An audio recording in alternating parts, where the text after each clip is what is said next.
welcome to today's vlog. It is Saturday 3 p.m. which is basically evening in fall, and today we're doing a cozy, bookish fall evening. My current read is The Housemaid Part 3 in German. It's a huge book. I started this last night and I read for like an hour and I'm already 100-ish pages through. So I think I'll be able to finish this today. I would love to finish it today because I did manage to finish the other two housemaid books within a day, so I think I can do it. So far I like the book. It's a couple years after the second book and the beginning is very different to the setup of the other two housemaid books, but I can already see the typical housemaid stuff creeping in, so we're gonna read this a little bit later. Right now, I don't know if you can see, but I have all my ingredients laid out. We're gonna make pumpkin spiced muffins today. I had to go to almost 3 different grocery stores to get 2 packs of pumpkin spice seasoning, spice, whatever. And apparently we don't have pumpkin puree, so I'm gonna switch that out for applesauce. I hope it's gonna work. I think applesauce is probably also like fall-ish from like the taste, so I guess it's gonna work. So we're gonna start it with baking, then I want to read for a bit, eventually finish the book today. I also want to talk about my September/fall TBR, probably just September for now, and then we'll see what else the night brings.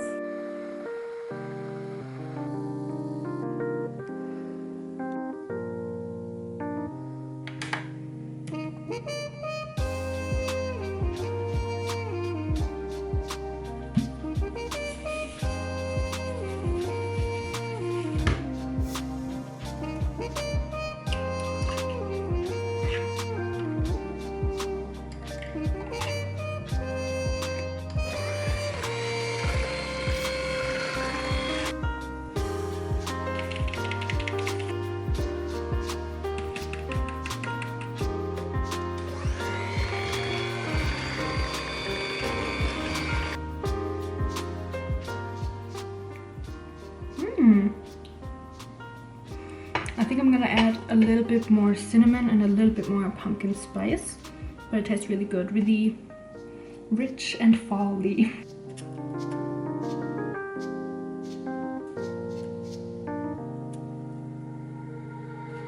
Okay, so while the muffins are in the oven, we're gonna go over my September TBR. They're all quite short books, but I think there's gonna be 1 or 2 Kindle books that I just randomly find added to this because I am going on a bigger trip where I have like total 16 hours airplane time, so I'm gonna need some Kindle books for that. But let's get started.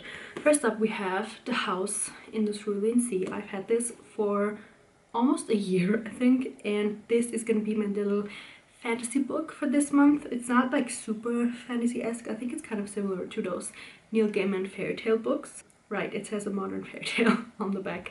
So number 1, The House in the Cerulean Sea. And now we get a little bit darker. We have Christina Henry's Good Girls Don't Die. I read another one of Christina Henry's books, I want to say last fall.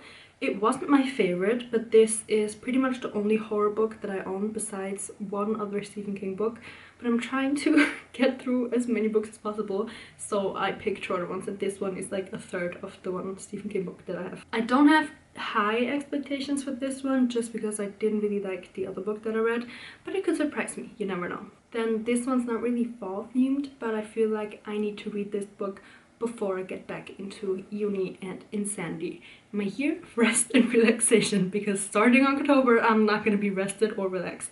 So I'm gonna read this. I actually got this pretty recently. I found it, I think, on Fable through like going through like suggested books, and I went through like 10, and then this popped up, and I think the cover looks really interesting. I actually don't know exactly what it's about. I just know that she takes drugs to fall asleep, but then she starts like a second life in her sleep or something like that, and I think that sounds really interesting. And again, it's a pretty short book. So a little bit of a darker book is The Thief of Always by Clive Baker. I picked this up only because of the cover, because it looks so cool, and also I got this at an independent bookstore in Chicago, and all of the books just looked so perfectly curated and I wanted to own them all, so I got this one and a couple more. And this one I think is the only one that I haven't read yet. I don't actually know what it's about. I know that it's a limited edition, and the back just says, "Now listen to me, Harvey. I've seen many children come and go through this house. Some of them foolish, some of them selfish, some of them sweet, some brave. But you are one of the brightest souls I've ever set eyes on."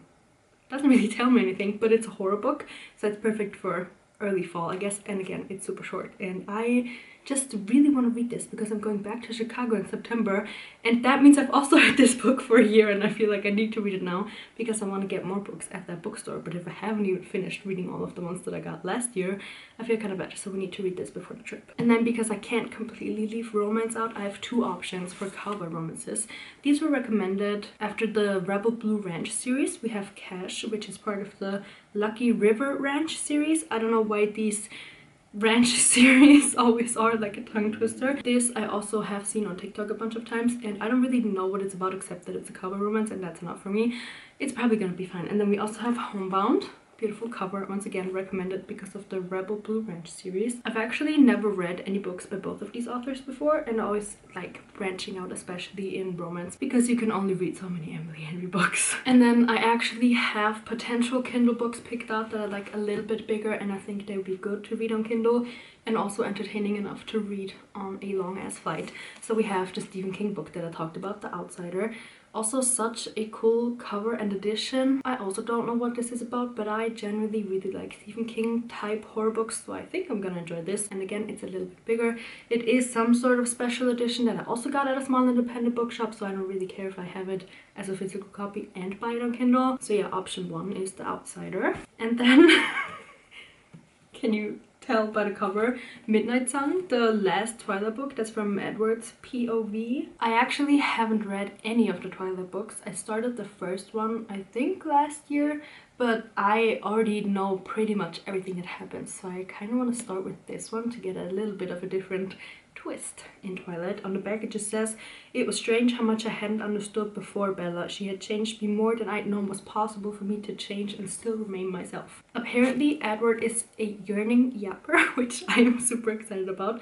And again, I just wanted to own all of these. I got it for my birthday, the big box of all of the books, so I don't really again mind owning it because I just want to own it, and then also having it on Kindle. So yeah, this is my September TBR. September is the last, okay, I'm gonna need to set these down, these are too heavy. September is the last month I actually have a lot of time to read because of the trips and because uni hasn't started yet, so I'm gonna make the most of it. And I would love to already finish my reading goal of 50 books in September. I'm currently at 39. If I finish The Housemaid today, I'm gonna be at 40. So 10 books a month with nothing to do but read should be possible. This looks like it's around 8 books, so I might even read a little bit more. I also have 2 Margaret Atwood short stories on Kindle. I always feel a little bit bad counting short stories towards my final reading goal, but also it's a fictional goal that I set for myself that literally doesn't matter, so I can just add any book that I would like. It is quite windy once again, so I hope the audio isn't too bad, but we are gonna start reading now. As I mentioned before, I am on page 100 exactly.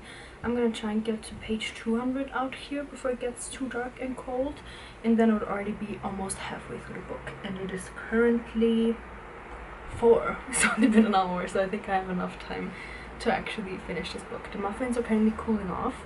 Once they're fully cooled down, then I'm gonna make the glaze. I'm still debating between, it's gonna be like a sugary glaze and either lemon sugar or cinnamon sugar. I think cinnamon would be really good.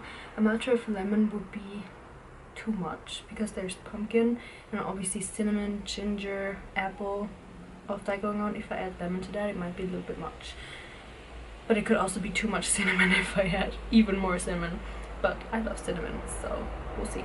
But yeah, I'm gonna read this. I actually was thinking about putting on an ambience, but I don't really want to put on an ambience for this because it's just weird feelings. Millie, the main character, keeps hearing weird noises in the house, and that is my biggest nightmare. I don't really want to live somewhere and then hear scratching noises. I don't really want an ambience for that because I'm already scared reading it. I am so interested where this book is gonna go because I feel like Millie's story was kind of complete in the first book. The second one, obviously it's still the same main character, but it's also kind of a complete story in itself. This one goes back a little bit with like connections to people from books before. There is a maid in their neighbor's house, but it's not Millie, so she's not the maid this time, somebody else is, which is an interesting concept. The maid is absolutely weird, freaky. I don't want to say I don't like her, but from the way she's acting, I would hate her if she was in my fictional house. But yeah, we're gonna keep reading this and I'm gonna update you.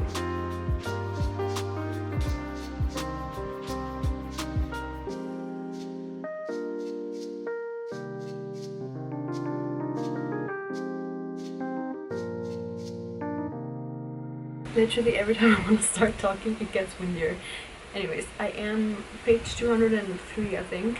So far, the vibes I'm getting from the book is Desperate Housewives, because they're just at this little end of the road, 3 houses, they're all kind of watching each other. There's weird, maybe affairs going on, and I love it. It's not really giving the vibes that the previous housemaid books gave off, but I like this. It's a little bit of a different direction, and there's also, oh my god, I think this is actually very similar to Desperate Housewives.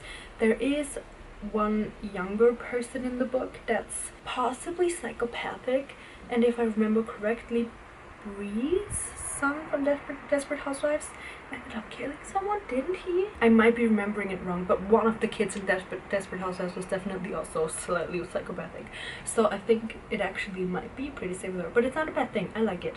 So I'm pretty much halfway, and I think the muffins have probably cooled down, so we're gonna glaze them and then eat one, because the whole apartment smells of the muffins and it smells so good and I really want to eat one. So let's make the muffins finally.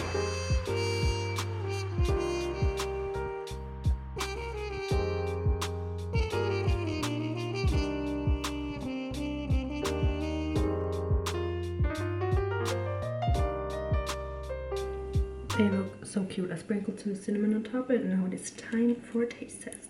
And if these are not the best muffins I've ever had, I'm gonna be a little bit mad.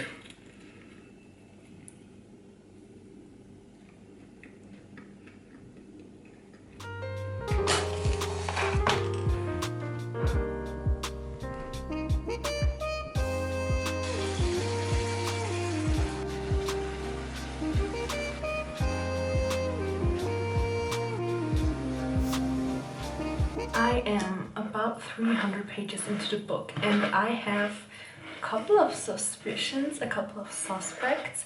There's obviously one main one, then there's one that I don't think did it. Actually, there's 2 people that I'm sure I didn't do it, and then I have one suspicion that's maybe a little bit out there, because there has been like one thing that hasn't been resolved yet, and I think that that could be a hint to the last person that's maybe not so obvious, but it could also be like kind of a stupid theory and like way too out there, and I could be wrong.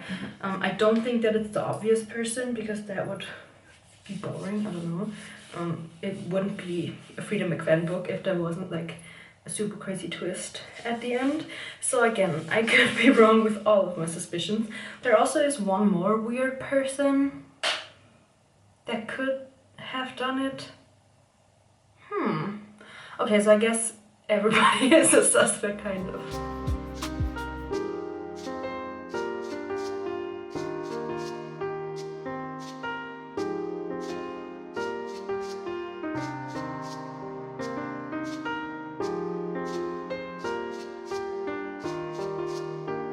I have a new theory. That's really all I can say, because everything would be a spoiler, but what just happened? What? This I did not see coming. That was none of my theories. Okay, well, we're at part 2. Can't show you the page because that would also be a spoiler, but what? I just finished the book. I don't really want to turn on the big light because I just want to be in my cozy little fall vibe. The book is gonna be 4 stars. It got very dark very quick. I did not expect that end. I had, at some point I was like, that maybe could be it, but I think that was the point where Freida wanted us to be like, oh, that could be a possible plot. I really liked the very last chapter that kind of brought it all together for me, and I just generally really liked the plot as a whole. I saw online that a lot of people thought this was like kind of predictable and boring. I didn't guess any of it right, to be honest. Well, one little thing, but that's probably from watching way too much Criminal Minds, so I don't know, but it was just one little thing, not the main plot, and I didn't think it was boring at all. There was so many things happening, so many little clues to like keep track of, I really like the book. So 4 stars, as I mentioned. And that, I feel like this light looks creepy, I don't know. While I finished reading the book, we're also currently finishing watching Supernatural. It has like 15 seasons, which is an insane amount, and we are finally on the very last episode. And the last episode is very freaky, so I'm kind of glad that I get to hide out in here for a little bit. But that light is kind of giving the same vibe that it was giving out there, and I don't really want to go back. So I probably won't. I'll just go to bed because it's my bedtime already. But yeah, I'm so happy that I finished this book. I'm at 40 books now, so only 10 more to go, which should be fine because I have a little reading trip coming up, and then I still have all of September to read the September TBR that I talked about today, so I think we'll be good. But yeah, thanks so much for watching this video. I hope you enjoyed it, and I hope to see you in the next one.